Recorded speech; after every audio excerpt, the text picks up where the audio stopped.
Hi, I'm Daniel Foley, author of 7 Days with Jesus, Crossing Over into Abundant Life.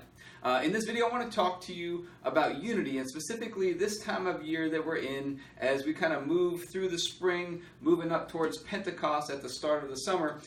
We see that after Jesus was resurrected, he started to appear to the disciples, and then he told them to wait in Jerusalem for the Holy Spirit, for the day of Pentecost. He told them to wait. And we see that the disciples were all together in one accord.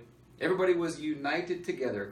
Everybody was like-minded, everybody moving in the same direction before the day of Pentecost. So before the day of Pentecost hits, which is at the end of May, that's a trigger. This time in the springtime here, from first fruits to Pentecost, we talked about last week at the time of counting. It's also a time of unity where everybody needs to come together and be like-minded, so to speak, working as a team in unity together. Ephesians tells us that it's God's will that everything in heaven and earth would be unified together, that everything would be unified. That's His will, is unity. And so we want to avoid anything where we're getting divided out. Now, several weeks ago, we talked about the importance of connection. We talked about how in our relationships with people, connection is more important than communication. You can be communicating with someone, but you're still miles apart, so to speak, and you want to be connected. So when there is unity, what I want you to see is people are like-minded, but I also want you to see that there is this connection, and that when everybody's on a team, so to speak, everybody's unified together, if one part of the body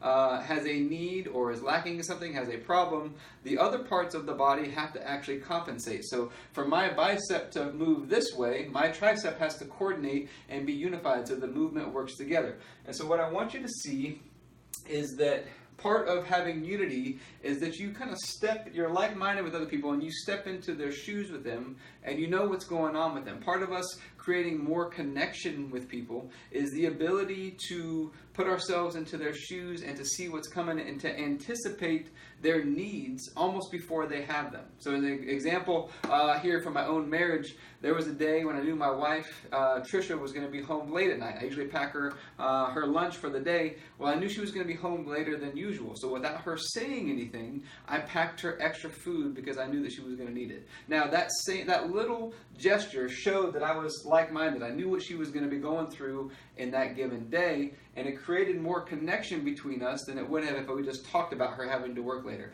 But I put myself in her shoes and saw that she was going to have to need more food, and so I packed that for her without her saying anything. So when we get connected with people, we can almost anticipate their needs, and we work together. There's a give and take, so to speak, when we're working in unity with people about how we are connected with them. And when they need something, we can supply their needs. When we need something, they can supply our needs. We see that in the book of Acts in the first church.